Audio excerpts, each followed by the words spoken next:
மனித குலத்துல மதங்கள் எப்படி உருவாக்கப்படுதுங்கிறத பத்தி நீச்சே ஒரு செக்ஷன் எழுதியிருக்கிறாரு. இதுல அவரு ஜீசஸ் கிறிஸ்டியும் புத்தரையும் தான் உதாரணமா கொடுக்கிறாரு. அவங்க தங்களுடைய மதங்களை எப்படி கட்டமைச்சாங்கங்கிறத அனலைஸ் பண்றாரு. சோ நீச்சே இவங்க ரெண்டு பேரையும் ஒரு டிவைன் ஃபிகராகவோ அல்லது கடவுளுடைய தீர்க்கதரிசியாவெல்லாம் பார்க்கல. அதற்கு மாறா இவங்க ரெண்டு பேரையும் கிரேட்டான சைக்காலஜிஸ்டா பார்க்கறாரு. சோ இந்த செக்ஷன்ல அவர் இவங்க ரெண்டு பேரையும் புகழ்ந்து தான் பேசுறாரு. ஆனா அவருடைய புகழ்ச்சிங்கிறது நாம எதிர்பார்க்கிற மாதிரி இருக்காது. அதுதான் இந்த செக்ஷன்ல இருக்கிற ஒரு சுவாரஸ்யமான எலிமெண்ட். சோ அவர் என்ன சொல்றாருன்னா, ஒரு மதம் உருவாகிறதுக்கு ரெண்டே விஷயம் தான் தேவைப்படுது. ஒன்னு, எல்லாருக்கும் பொதுவான அனைவரையும் கனெக்ட் பண்ணக்கூடிய ஒரு டிசிப்ளின்டான வாழ்க்கை முறை. ரெண்டாவதா, அந்த வாழ்க்கையை மீனிங்ஃபுல்லா காட்டுற ஒரு இன்டர்பிரேஷன். இந்த ரெண்டும் இருந்துட்டா போதும் ஒரு மதத்தை கட்டமைச்சிட முடியுங்கிறாரு. என்ன கொஞ்சம் யோசிச்சு பாருங்க, மதம்னாலே அது மனிதர்களை கனெக்ட் பண்ணக்கூடிய எலிமெண்ட் தான். பல மனிதர்கள் ஒன்னா சேர்ந்து ஒரு தியாலஜியை பிலீவ் பண்ணாங்கன்னா ஒரு மதம் உருவாயிடும். அது சார்ந்த சில கட்டுப்பாடுகளும் வாழ்க்கை முறையும் தன்னால் அமைஞ்சிடும். ஆனா அப்படிப்பட்ட மதத்தை உருவாக்குறதுங்கிறது சாதாரணமான விஷயம் கிடையாது. ஏன்னா முன்ன சொன்ன மாதிரி அதுக்கு ஒரு டிசிப்ளின்டான லைஃபும் ஒரு இன்டர்பிரேஷனும் தேவைப்படுது.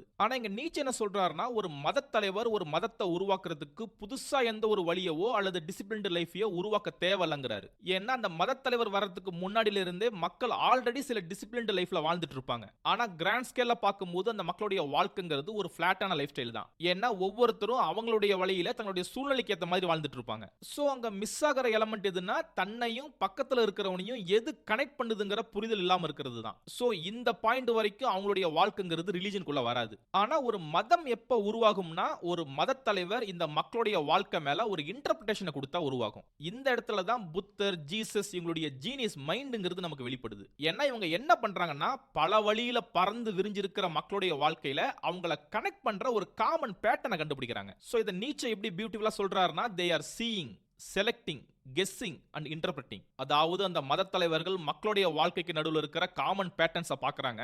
அதுல இருந்து சில பேட்டர்னை செலக்ட் பண்றாங்க. அந்த பேட்டர்னை எந்த வழியில பயன்படுத்தலாங்கிறத கெஸ் பண்றாங்க. கடைசியா அந்த பேட்டர்ன் மேல ஒரு மீனிங்கை இன்டர்பிரேஷனா கொடுக்கறாங்க. ஆக்சுவலி இந்த ப்ராசஸ் புரியறதுக்கு நம்ம மார்க் ஜக்கர்பர்க்க உதாரணமா எடுத்துக்கலாம். ஏன்னா Facebook வர்றதுக்கு முன்னாடில இருந்தே காலேஜ் பசங்க காசிப் பேசிக்கிட்டு தான் இருந்தாங்க. ஒருத்தர் இன்னொருத்தருடைய போட்டோவை பார்த்துக்கிட்டு தான் இருந்தாங்க. எந்த பையன் எந்த பொண்ணை லவ் பண்றான்னு தெரிஞ்சுக்க விரும்பிட்டு இருந்தாங்க. சோ ஒரு காலேஜ் பையனுடைய வாழ்க்கையில இந்த அம்சங்கள் எல்லாமே தினம் இயல்பாவே இருக்கக்கூடியது. ஆனா இங்க கவனிக்க வேண்டிய விஷயம் என்னன்னா, ஜக்கர்பர்க் காலேஜ் பசங்க காசிப் பேசுறத உருவாக்கல.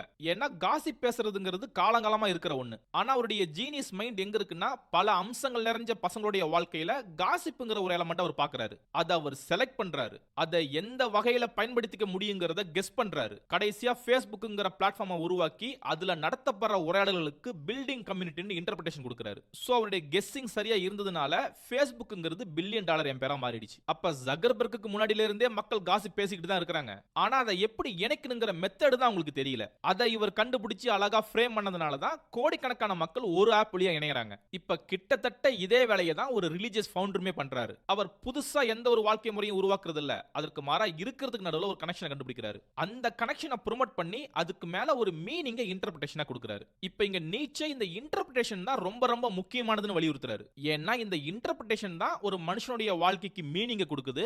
அவனை கடைசி வரைக்கும் உறுதியா பிடிமானத்தோட இருக்க வைக்குது. ஏன்னா உதாரணத்துக்கு ஒரு சாமானிய மனிதரையே எடுத்துக்குவோம். நீங்க அவர்கிட்ட போயிட்டு, நீங்க தினைக்கும் காலையில சீக்கிரமா எழுந்திருக்கணும், நாள் முழுக்க கடினமா வேலை பார்க்கணும், அயராது உழைக்கணும், உங்க உடம்பு வீக்கா போனாலும் அதெல்லாம் நீங்க பொருட்படுத்தாம கொஞ்சம் கொஞ்சமா பணத்தை சேர்க்கணும்னு சொல்றீங்கன்னு வச்சுக்குவோம். இப்ப நீங்க அவர்கிட்ட எதிர்பார்க்கிறதுங்கிறது ஒரு டிசிப்ளின்டான ரொம்ப டைட்டான ஒரு லைஃப் ஸ்டைல். இப்ப இதெல்லாம் கேட்டுட்டு இப்படிப்பட்ட வாழ்க்கையை நான் ஏன் வாழணும்னு அவர் கேட்கும்போது நீங்க எந்த ஒரு பதிலுமே சொல்லலனா, அவரால் அந்த வாழ்க்கையை நீண்ட நாள் சகிச்சுக்கிட்டே வாழ முடியாது. ஏன்னா அது அவருக்கு போர் அடிச்சிடும், அர்த்தமற்றதா தெரியும். ஆனா இதே நீங்க அவர்கிட்ட இதெல்லாம் உங்களுடைய குடும்பத்துக்காகவும் உங்களுடைய குழந்தைகளின் எதிர்காலத்துக்காகவும் நீங்க செய்யற ஒரு தியாகம்னு ஒரு இன்டர்பிரேஷன் கொடுத்தீங்கன்னா, அந்த மீனிங்ங்கிறது அவர் தினம் செயல்படுறதுக்கான எனர்ஜி அவருக்கு கொடுக்கும். சோ அவர் வில்ஃபுல்லா 50 வருஷம் கூட இப்படி வேலை பார்க்கறதுக்கு தயாரா இருப்பாரு. சோ இதுதான் பவர் ஆஃப் இன்டர்பிரேஷன். சோ இது மாதிரி ஒரு ரிலிஜியஸ் லீடர் ஒருத்தருடைய வாழ்க்கைக்கு ஒரு ஹையர் வேல்யூவை இன்டர்பிரேஷனா கொடுத்துட்டாருன்னா, அவன் அந்த வேல்யூக்காக எதை வேணாலும் சாக்ரிஃபைஸ் பண்ண தயாரா இருப்பான், உயிரை கூட கொடுப்பான்னு நீச்சே எழுதுறாரு. இத சொல்லிட்டு தான் ஜீசஸையும் புத்தரையும் உதாரணமா கொண்டு வராரு. சோ நம்ம முதல்ல ஜீசஸ்ல இருந்து ஆரம்பிக்கலாம். ஆக்சுவலி ஜீசஸ் வாழ்ந்த காலம்ங்கிறது யூதர்களும் இஸ்ரேல் மக்களும் ரோமர்களுக்கு அடிமையா இருந்த காலம். ஏன்னா கிரேக்க கலாச்சாரத்தை ஒழிச்சு கட்டிட்டு தான் ரோமர்கள் அதிகாரத்துக்கு வராங்க. அவங்க இந்த உலகத்துல ஒரு பெரும் பகுதி ஆட்சி செஞ்சுட்டு இருந்தாங்க. சோ அவங்க எந்தெந்த இடங்களெல்லாம் கேப்சர் பண்ணாங்களோ அந்த இடத்துல வாழ்ந்துட்டு இருந்த இனக்குழு மக்கள் எல்லாருமே அவங்களுடைய அதிகாரத்துக்குள்ள வந்தாங்க. சோ அப்படிப்பட்ட இனங்களுக்கு நடுவுல ஒரு இனமா தான் யூதர்களும் இஸ்ரேல் மக்களும் வாழ்ந்துட்டு வந்தாங்க. கூடவே அந்த காலத்துல ரோமர்களுக்கு ஒரு சுப்பீரியர் மைண்ட் செட் இருந்தது. என்னன்னா, யாரெல்லாம் ரோமர்களா பிறக்கிறாங்களோ அல்லது யாரெல்லாம் ரோம பிரஜைகளா குடியுரிமை வாங்குறாங்களோ அவங்க எல்லாருமே மற்ற இனக்குழு மக்களை விட மேலானவர்கள் நினைச்சாங்க. சோ ஒருத்தர் ரோமன் சிட்டிசனா இருந்துட்டாலே அவனுக்கு ஏகப்பட்ட பிரிவிலேஜ் இருந்தது. உதாரணத்துக்கு ரோமுடைய பாதுகாப்பு சட்டங்கள் எல்லாமே அவனுக்கு அப்ளை ஆகும். அவன் ஒரு குற்றமே செஞ்சாலும் அவனை சிலுவையில் அடிச்சுலாம் கொல்ல மாட்டாங்க.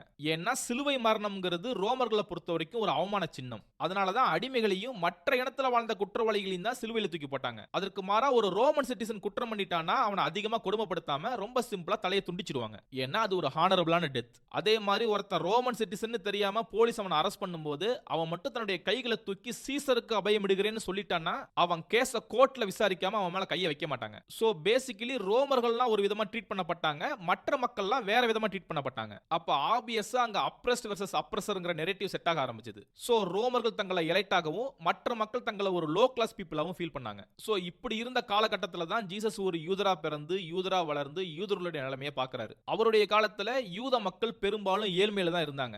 ஏன்னா ரோமர்கள் தன்னுடைய ராஜ்யம் டெவலப் ஆகிறதுக்காக அவங்க மேல கடுமையான வரிகளை விதிச்சாங்க. கூடவே அந்த காலத்துல யூதர்களுக்கு பொலிட்டிக்கல் பவருமே பெருசா இல்லாம இருந்தது. ஏன்னா ரோம அதிகாரிகள் தான் அல்டிமேட் அத்தாரிட்டியில இருந்தாங்க. யூதர்கள் ரிபல் பண்ணாம இருக்கிறதுக்கு அவங்களுக்குள்ளேயே சில பப்பட் கிங்ஸை நியமிச்சாங்க. சோ அங்க இருந்த அடித்தட்டு மக்களுடைய வாழ்க்கைங்கிறது ஒரு நசுக்கப்பட்ட வாழ்க்கையா தான் இருந்தது. ஆனா உங்களுக்கு தெரியும், யூதர்கள் தங்களுடைய மதத்துல ரொம்ப உறுதியா இருப்பாங்க. அதனாலேயே தங்களை விடுவிக்கிறதுக்காக கடவுள் கண்டிப்பா ஒரு மெசாயாவை அனுப்புவார்னு அவங்க எதிர்பார்த்துட்டு இருந்தாங்க. மெசாயான்னா ரட்சகர்னு அர்த்தம். ஆனா மெசாயான்னு தன்னை யார் சொல்லிக்கிட்டு வந்தாலும் ரோமர்கள் அவங்கள சிலுவையில் அடிச்சு தொங்க விட்டாங்க. சோ அந்த மக்களுடைய வாழ்க்கையில ரிலீஜியஸ் லெவல்ல, பொலிட்டிக்கல் லெவல்ல, எக்கனாமிக்கல் லெவல்ல ஒரு நம்பிக்கை இல்லாம இருந்தது. இப்ப இப்படிப்பட்ட இந்த நிலைமையை தான் ஜீசஸ் கிரைஸ்ட் பார்க்கறாரு. ஆனா இங்க நீச்சே என்ன கிளைம் பண்றாருன்னா, ஜீசஸ் அந்த அடித்தட்டு மக்களுடைய வாழ்க்கைக்கு நடுவுல இருந்த ஒரு காமன் பேட்டர்னை கண்டுபிடிக்கிறாரு. அவங்களுடைய வாழ்க்கையில ஏழ்மையும் எளிமையும் வீக்னஸும் நிறைஞ்சிருக்கிறத அவர் பார்க்கறாரு. இப்ப இந்த எலமெண்ட்டுக்கு எல்லாமே ஜீசஸ் வேற ஒரு இன்டர்பிரேஷன் கொடுத்தாருன்னு நீச்சே கிளைம் பண்றாரு.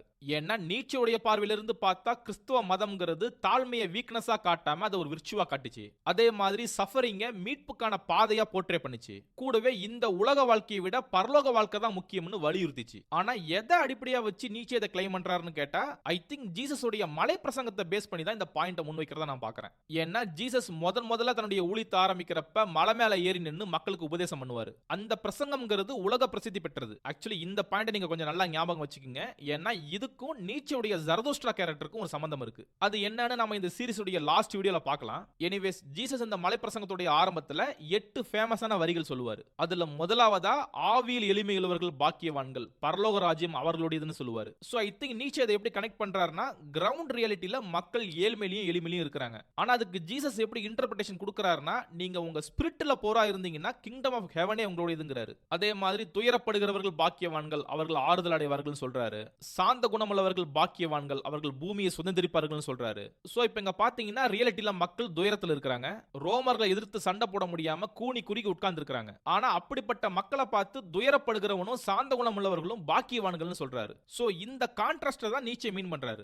ஏன்னா மக்களுடைய ஆக்சுவலான வாழ்க்கைங்கிறது வீக்கா இருக்கு. ஆனா அந்த லைஃப் ஸ்டைலுக்கு ஜீசஸ் ஒரு ஹை வேல்யூவை இன்டர்பிரேஷனா கொடுக்கறாரு. இப்போ இந்த இடத்துல ஒரு மிக முக்கியமான டிஸ்க்ளைமர் சொல்லிடுறேன். ஜீசஸ் உடைய செர்மனா இருக்கட்டும், பீட்டிட்யூட்ஸா இருக்கட்டும், பேரபிள்ஸா இருக்கட்டும், இது எல்லாமே கேட்கறதுக்கு சிம்பிளா இருந்தாலும் விளக்குறதுக்கு டஃபா இருக்கும். இன்ஃபேக்ட் அவருடைய சீடர்களே அவர்கிட்ட வந்து நீங்க ஏன் மக்களுக்கு புரியாத மாதிரி சிம்பாலிக்கா பேசுறீங்கன்னு கேட்கும்போது அவங்க கண்டும் காணாமலும் கேட்டும் உணராமலும் இருக்க முடியாதான் பேசுறாங்கிறாரு. சோ பேசிக்கலி ஒருத்தர் எஃபோர்ட் போட்டா மட்டும்தான் அவருடைய மெசேஜை டீகோடே பண்ண முடியும். இல்லனா வெறும் கதைகள் மட்டும்தான் கண்ணுக்கு தெரியும். சோ அதன் அடிப்படையில் பார்த்தா நான் சொன்ன லைன்ஸ் எல்லாமே அவர் என்ன சென்ஸ்ல சொன்னாருங்கிறது இன்னுமே டிபேட்டபிள் தான். ஆனா இந்த செக்ஷனை பொறுத்த வரைக்கும் நீச்சே ஜீசஸ் உடைய டீச்சிங்கை ஒரு சைக்காலஜிக்கல் வெப்பனா பார்க்கறாருங்கிறத புரிஞ்சுக்கலாம். ஏன்னா அவருடைய பார்வையில ஜீசஸ் அடித்தட்டு மக்களுடைய மனநிலையில ஒரு சுப்பீரியாரிட்டி ஃபீலிங்கை விதைக்கிறாரு. அதன் விளைவா மக்களுக்கு அவங்க வாழ்க்கை மீதான ஒரு புதிய மீனிங்ங்கிறது பிறக்குது. இதுதான் நீச்சே கன்வே பண்ற செய்தி. இந்த செக்ஷன்ல இருக்கிற இன்னொரு இன்ட்ரெஸ்டிங்கான கேட்ச் என்னன்னா, நீச்சே ஜீசஸ் உடைய பேரை மென்ஷன் பண்ணும்போது பிராக்கெட்ல பாலுடைய பேரையுமே சேர்த்தே மென்ஷன் பண்றாரு. ஆக்சுவலி இந்த பவுல் யாருன்னா, இவர் தான் கிறிஸ்தவ மதத்தை இஸ்ரேல் மக்களையும் தாண்டி மற்ற இன மக்களுக்கும் கொண்டு போய் சேர்த்தது. ஏன்னா ஜீசஸ் இஸ்ரேல் மக்கள்கிட்ட மட்டும் தான் பேசினாரு. அவருக்கு நேரடி சீடர்களா 12 பேர் இருந்தாங்க. ஆனா பவுல் ஜீசஸ் உடைய நேரடி சீடர் கிடையாது. அதற்கு மாறா இவர் ஆரம்ப காலத்துல கிறிஸ்தவத்துக்கு எதிராக செயல்பட்டு இருந்தாரு. அதுக்கப்புறம் அவருக்கு ஒரு ஸ்பிரிச்சுவல் என்கவுண்டர் கிடைச்சதுனால அவர் கிறிஸ்தவ மதத்துக்கு மாறாரு. சோ முன்ன கிறிஸ்தவத்தை அழிக்கிறதுக்கு எவ்வளவு வேகமா செயல்பட்டாரோ அதை விட அதிக வேகமா கிறிஸ்தவத்தை பரப்ப ஆரம்பிச்சாரு. இன்ஃபேக்ட் இவர் ஆசியா ஐரோப்பான்னு 2 கண்டங்களை கவர் பண்ணாரு.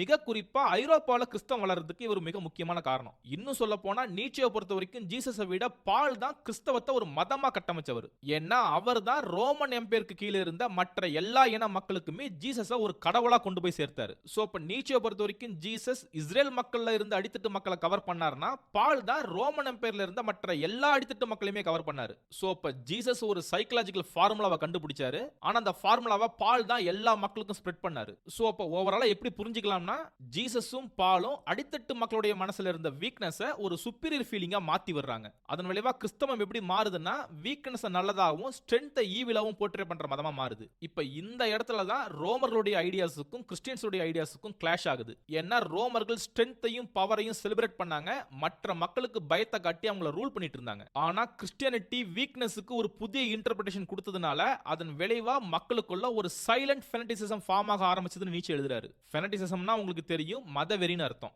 அவர் இந்த செக்ஷன்ல இந்த வார்த்தையை யூஸ் பண்றாரு. சோ அதை சொல்லாம அவாய்ட் பண்ணிட்டு போறது சரியா இருக்காதுங்கிறதுனால நானுமே அந்த வார்த்தையை யூஸ் பண்றேன். சோ பாக்குற வியூவர்ஸ் இதை அஃபென்சிவா எடுத்துக்க வேண்டாம். சரி, அது ஏன் சைலண்ட் ஃபெனட்டிசிசம்னு சொல்றாருன்னா, அந்த காலத்து அடித்தட்டு மக்களுக்கு ரோமர்களை எதிர்த்து சண்டை போற அளவுக்கு வலிமை கிடையாது. சோ உங்களுடைய மதவெறிங்கிறது டிஸ்ட்ரக்டிவா இல்லாம டிஃபென்சிவா மாறுது. அதாவது என்னால எதிரியை தான் அட்டாக் பண்ண முடியாது, ஆனா எதிரி என்ன அட்டாக் பண்ண முடியாத அளவுக்கு ஒரு கோட்டையை கட்டுறன்னு சொல்லி ரகசியமா தன்னுடைய மனதுக்குள்ள ஒரு ஃபெனட்டிக்கா மாறிட்டு வந்தாங்க. சோ அந்த ஃபெனட்டிசிசம் நாளாக கொஞ்சம் கொஞ்சமா வளர்ந்துகிட்டே வந்தது.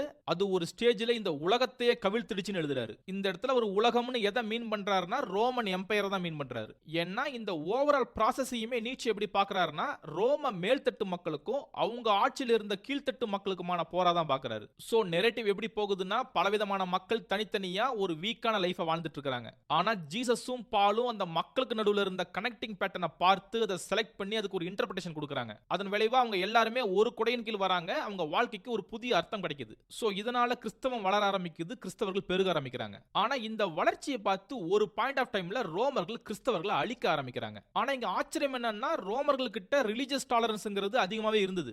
ஏன்னா அவங்களுடைய ஆட்சிக்கு கீழே இருந்த கிரேக்கர்களா இருக்கட்டும், எகிப்தியர்களா இருக்கட்டும், மற்ற இன மக்களா இருக்கட்டும், எல்லாருமே தங்களுடைய கடவுள்களை வணங்கிட்டு தான் இருந்தாங்க. ஆனா அப்படிப்பட்ட ரோமர்கள் கிறிஸ்தவர்களை மட்டும் ஏன் கொன்னாங்கன்னு கேட்டா அதுக்கு சில காரணங்கள் இருக்கு. ஆனா நாம இந்த செக்ஷனுக்கு ரிலவெண்டா இருக்கிற ஒரு காரணத்தை மட்டும் பார்க்கலாம். ஆக்சுவலி ரோமர்கள் என்ன சொன்னாங்கன்னா, நீங்க எந்த கடவுளை வேணாலும் வணங்கிக்கலாம், ஆனா கூடவே சேர்த்து ரோம மன்னனையுமே கடவுளா வணங்கணும். ஏன்னா அதுதான் நீங்க ரோம அரசாங்கத்துக்கு லாயலா இருக்கிறீங்கிறத எடுத்து காட்டுற விஷயம். ஆனா இந்த இடத்துல தான் கிறிஸ்தவர்கள் மாறுபட்டாங்க. நீச்சே சொன்ன சைலண்ட் ஃபெனட்டிசிசம்ங்கிறது வேலை செய்ய ஆரம்பிச்சது. அவங்க கிறிஸ்தவத்தை தவிர்த்து மற்ற எல்லா வாழ்க்கை முறையுமே புறக்கணிச்சதுனால அவங்க சீசரை வணங்க மறுத்தாங்க. இதனாலேயே ரோமர்கள் கிறிஸ்தவர்களை அழிக்க ஆரம்பிக்கிறாங்க. ஆனா அங்கதான் அவங்க எதிர்பார்க்காத ஷாக்குங்கிறது அவங்களுக்கு கிடைக்குது. ஏன்னா ரோமர்கள் இது வரைக்கும் பல எதிரிகளை வீழ்த்திருக்கிறாங்க, பல சாம்ராஜ்யங்களை அழிச்சிருக்காங்க. சோ ப்ரூட் பவரும் ஃபியரும் தான் அவங்களுடைய வெப்பன். அதை பார்த்து மற்ற மக்கள் பயந்து நடுங்கினாங்க. ஆனா கிறிஸ்டியன்ஸை கொல்றப்ப மட்டும் அவங்களுடைய கண்கள்ல இவங்களால பயத்தை பார்க்க முடியல. இன்ஃபேக்ட் ரோமர்கள் கிட்ட பெரிய ஸ்டேடியத்தை கட்டி நடுவுல சிங்கங்களை விட்டு அதுக்கு குற்றவாளிகளை இரையாக்கிற பழக்கம்ங்கிறது இருந்தது. அது ஐபிஎல் மேட்ச் மாதிரி மக்கள் பார்த்து ரசிப்பாங்க. சோ அவங்களுடைய ட்ராக் ரெக்கார்டுல இது வரைக்கும் உள்ள தூக்கி போடப்பட்டவங்க பயந்து நடுங்கிறதையும் உயிருக்கு பயந்து ஓடுறதையும் தான் பார்த்துட்டு இருந்தாங்க. ஆனா கிறிஸ்டியன்ஸை உள்ள தூக்கி போடும்போது அவங்க எதிர்பார்க்கிற விஷயம்ங்கிறது அங்க நடக்கல. ஏன்னா அவங்க பயந்து ஓடி போகாம சிரிச்சுக்கிட்டு பாட்டு பாடிக்கிட்டு சிங்கத்தை நோக்கி நடந்து போனாங்க. இதை பார்த்த ரோமர்களுக்கு பயங்கர ஆச்சரியமா இருந்தது. இதுக்கு பின்னால இருக்கிற சைக்காலஜிக்கல் ஆஸ்பெக்ட் அவங்களால புரிஞ்சிக்கவே முடியல. சோ அவங்களும் மெத்தட மாத்தி தலையை துண்டிச்சு பார்த்தாங்க, சிலுவையில அரைஞ்சு பார்த்தாங்க, உயிரோட கட்டி வச்சு எரிச்சு பார்த்தாங்க. ஆனா எதுக்குமே அந்த கிறிஸ்தவர்கள் பயப்படல. இதுதான் ரோமர்களுடைய பிக்கெஸ்ட் ஃபெயிலியர். ஏன்னா அவங்களுடைய பயங்கர ஆயுதம் கிறிஸ்தவர்களுக்கு முன்பாக வேலை செய்யல. எதனாலன்னா, ஒரு கிறிஸ்டியனுடைய மனசுல நான் பிசிக்கலி உன்னோட இன்ஃபீரியரா இருக்கலாம், ஆனா ஸ்பிரிச்சுவலி நான் உன்னோட சுப்பீரியர்ங்கிற மைண்ட் செட் நிறைஞ்சிருந்தது. சோ கிறிஸ்டியன்ஸ் ரோமன்ஸை எதிர்த்து அடிக்கல, அதே வேளையில அவங்களுக்கு அடிபணியும் செய்யல. சோ இந்த அப்ரோச் தான் அவ்வளவு பெரிய ரோமன் எம்பையரை மண்டியிட வச்சது, கிறிஸ்டியானிட்டியை ப்ரோமோட் பண்ண வச்சது. சோ இத நீச்சே எப்படி பார்க்கறாருன்னா, ஜீசஸ் பேட்டர்னை அப்சர்வ் பண்ணி அதுக்கு ஒரு இன்டர்பிரேஷன் கொடுத்ததுனால கிறிஸ்டியன்ஸ்க்கு ஒரு மீனிங் கிடைச்சது. அதற்காக உயிரை கொடுக்க கூட தயாரா இருந்தாங்க, ராஜ்யத்தையே கவிழ்த்தாங்க. சோ அந்த இன்டர்பிரேஷன் தான் இவ்வளவு பெரிய மதம் உருவாகிறதுக்கு காரணமா இருந்திருக்கு. சோ இதற்கு அடுத்தபடியா அவர் புத்தருடைய டெக்னிக்குமே அனலைஸ் பண்றாரு. ஜீசஸ் எப்படி லோ கிளாஸ் மக்களுக்கு இடையில இருக்கிற ஒரு பேட்டர்னை கண்டுபிடிச்சாரோ, அது மாதிரி புத்தர் எல்லா கிளாஸ் மக்களுக்கு இடையில இருக்கிற ஒரு பேட்டர்னை கண்டுபிடிச்சாரு. அது என்ன பேட்டர்னா, புத்தர் அவர் காலத்துல வாழ்ந்த மக்கள் இனர்ஷியா காரணமா ரொம்ப நல்லவங்களா வாழ்றத பாக்குறாரு. இத மேலோட்டமா கேட்கிறதுக்கு ஒரு பாராட்டு மாதிரி தெரியலாம், ஆனா இது ஒரு பிரில்லியன்டான இன்சல்ட். ஏன்னா இந்த இடத்துல இனர்ஷியாங்கிற வார்த்தை தான் ரொம்பவே முக்கியமானது. இனர்ஷியானா செயலற்ற நிலைன்னு அர்த்தம். சோ இங்க நீச்சே என்ன அப்சர்வ் பண்றாருன்னா, அந்த காலத்து இந்தியர்கள் இயல்பிலேயே நல்லவங்களா, எந்த ஒரு தீங்கு செய்யாதவங்களா வாழ்ந்துட்டு இருந்தாங்க. அதற்கு காரணம் அவங்க ஆக்டிவா செயல்பட்டது கிடையாது. அதற்கு மாறா அந்த குட்னஸ்ங்கிறது செயலற்ற இனர்ஷியால இருந்து வருது. அதாவது கோபப்படுறதுக்கும் சண்டை போடுறதுக்கும் பேராசை கொள்றதுக்கும் ஏகப்பட்ட எனர்ஜி தேவைப்படும். ஆனா எனர்ஜியே இல்லாதவனால இந்த செயல்களை செய்ய செய்யவே முடியாது. சோ இப்படி செய்யாம இருக்கிறவனுமே நல்லவனா தான் பார்க்கப்படுவான். ஆனா அவனுடைய இந்த நல்லவங்கிற டேக் வந்து ஒரு மந்தத்தன்மையில இருந்து கிடைக்குது. சோ இதன் வழியா நீச்சே என்ன சொல்ல வராருன்னா, அந்த காலத்து மக்கள் ஸ்பிரிச்சுவலாவும் சரி பிசிக்கலாவும் சரி ரொம்ப டயர்ட் ஆகி ஒரு மந்த நிலையில இருந்தாங்க. ஆக்சுவலி இந்தியர்களுடைய இந்த மந்த நிலைக்கு என்ன காரணம்னு சொல்லி நீச்சே ஒரு இன்ட்ரெஸ்டிங்கான பாயிண்ட வேற ஒரு செக்ஷன்ல எழுதியிருக்காரு. அதையும் நாம இந்த சீரிஸ் உடைய கடைசி வீடியோல பார்க்கலாம். ஆனா ஸ்பிரிச்சுவல் மந்த நிலைக்கு என்ன காரணம்னா, புத்தர் வரதுக்கு முன்னாடியே இந்தியர்கள் ஒரு டீப்பான ஸ்பிரிச்சுவல் கலாச்சாரத்துல வாழ்ந்துட்டு இருந்தாங்க. ஏன்னா அவங்க நூற்றாண்டுகளா வேதங்களை படிச்சுட்டு வந்தாங்க. ஒரு ஸ்ட்ரிக்டான மத கட்டமைப்புக்குள்ள வாழ்ந்துட்டு வந்தாங்க. ஆனா எந்த ஒரு சொசைட்டி நீண்ட நாட்களா ஒரு மத கட்டமைப்புக்குள்ள இருக்கோ, அது கண்டிப்பா ஒரு ஸ்டேஜ்ல ஓவர் சென்சிட்டிவ் ஆகி சைக்காலஜிக்கலா டயர்ட் ஆயிடும். சோ எப்படி நாலு முழுக்க வேலை பார்க்குற ஒருத்தர் வீட்டுக்கு வந்ததும் பெட்டை விட்டு நகராம படுத்து கிடக்கிறாரோ, அது மாதிரி ஸ்பிரிச்சுவலா டயர்டான ஒரு சொசைட்டி எதுலயுமே ஈடுபாடு காட்டாம மந்தமாயிடும். சோ இந்த மந்த நிலைங்கிறது ஒரு சோம்பேறித்தனம் கிடையாது.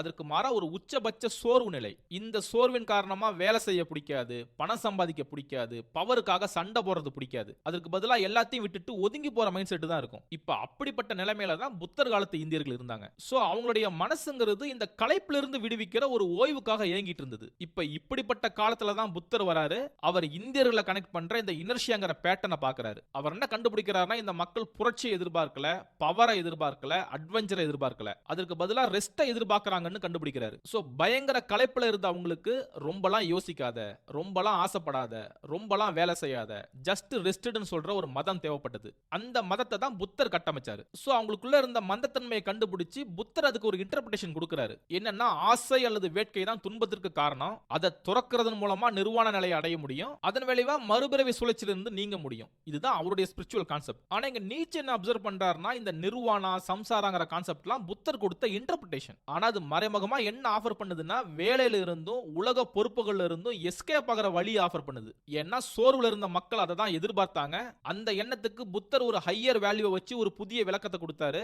அந்த இன்டர்பிரேஷன்ங்கிறது கோடிக்கணக்கான மக்களை கனெக்ட் பண்ற ஒரு பெரிய மதமா மாறுது. சோ இந்த கேஸ்லயும் புத்தர் புதுசா எந்த ஒரு வழியும் உருவாக்கல. அதற்கு மாறா ஆல்ரெடி இருந்த பேட்டர்னுக்கு ஒரு புதிய விளக்கத்தை கொடுக்கிறாரு. அவ்வளவுதான். சோ நீச்சே ஃபைனலா என்ன கன்க்ளூட் பண்றாருன்னா, ஜீசஸும் புத்தரும் இந்த பேட்டர்ன்ஸை கண்டுபிடிக்கிற அளவுக்கு ஜீனியஸா இருந்தாங்க. ஏன்னா ஒரு சாதாரண மனிதனால இந்த அளவுக்கு மைனூட்டான அப்சர்வேஷனை பண்ண முடியாது. ஈவன் ஒருத்தர் அறிவானவராகவே இருந்தாலும் அவரால் ஒரு சரியான இன்டர்பிரேஷனை கொடுக்க முடியாது. ஏன்னா நமக்கு தெரியும், மனிதர்களுடைய வாழ்க்கையில பல அம்சங்கள் நிறைஞ்சிருக்கு. அதனால மல்டிபிள் காம்பினேஷன்ல தியரிஸை உருவாக்க முடியும். அதுக்கு நமக்கு பிடிச்ச இன்டர்பிரேஷனையுமே கொடுக்க முடியும். ஆனா அந்த இன்டர்பிரேஷன் எல்லாமே ஒர்க் ஆகிற அளவுக்கு பிரிசைஸா இருக்குமான்னு கேட்டா கண்டிப்பா இருக்காது. சோ புத்திசம், கிறிஸ்தவம்னு சக்சஸ்ஃபுல்லா உருவாக்கி நிக்கிற மதங்கள் எதை எடுத்து காட்டுதுன்னா, அதை உருவாக்கின ஃபவுண்டர் சைக்காலஜி அனலைஸ் பண்றதுல ஒரு மாஸ்டர்ங்கிறத எடுத்து காட்டுது. சோ அவர் ஃபைனலா என்ன எழுதி முடிக்கிறாருன்னா, ஒரு ரிலிஜன் உருவாகுறதுங்கிறது எப்பயுமே மக்களுக்கு ஒரு ஃபெஸ்டிவல் ஆஃப் ரெகக்னிஷனா இருக்குன்னு எழுதி முடிக்கிறாரு. ஏன்னா ஒரு காமன் மேனுக்கு தன்னையும் மற்றவர்களையும் எது கனெக்ட் பண்ணுதுங்கிறத கண்டுபிடிக்க தெரியாது. சோ அவன் பாட்டுக்கு தான் தனியா வாழ்றதா நினைச்சு வாழ்ந்துட்டு இருப்பான். ஆனா இந்த ரிலீஜியஸ் ஃபவுண்டர்ஸ் பேட்டர்னை கண்டுபிடிச்சு இன்டர்பிரேஷனை கொடுத்த உடனே தன்னை மாதிரியே கோடிக்கணக்கான மக்கள் இருக்கிறத பார்த்து பரவசம் அடைவான். சோ அது நீண்ட காலமா கண்டினியூ ஆகிற ஒரு பண்டிகை மாதிரி அவனுக்கு இருக்கும். ஏன்னா அவங்க ஒருத்தருக்கு ஒருத்தர் ரெகக்னைஸ் பண்ண ஆரம்பிச்சிட்டாங்க. சோ இதுதான் பவர் ஆஃப் இன்டர்பிரேஷன். இதுதான் ஒரு ரிலிஜன் உருவாக்குற விதம்னு நீச்சே கிளைம் பண்றாரு. சோ நம்ம இதோட இந்த கண்டென்ட்டை முடிக்கலாம். ஆக்சுவலி இதுதான் இதுவரைக்கும் நான் பேசின கண்டென்ட்லயே உருவாக்குறதுக்கு அதிகமான நேரத்தை எடுத்துக்கிட்ட கண்டென்ட். இது கிட்டத்தட்ட எனக்குள்ள இருக்கிற எனர்ஜியவே ட்ரைன் பண்ணி விட்டுருச்சு. இதை கொஹிரண்டா கொண்டு வரதே ஒரு டார்ச்சரா மாறிடுச்சு. இது கொஞ்சம் ட்ரையான கண்டென்ட் தான். ஐ ஹோப் இது உங்களுக்கு ஈஸியா கன்வே ஆயிருக்கும்னு நினைக்கிறேன். நீச்சேவுடைய இந்த பெர்ஸ்பெக்டிவ் பத்தின உங்களுடைய கமெண்ட்டை கீழே ஷேர் பண்ணுங்க. இந்த பார்வையில மற்ற மதங்களுக்கு நடுவில் இருக்கிற பேட்டர்னை கண்டுபிடிக்க முடிஞ்சதுன்னா அதையும் கீழே ஷேர் பண்ணுங்க. நம்ம டிஸ்கஸ் பண்ணலாம். பாய்.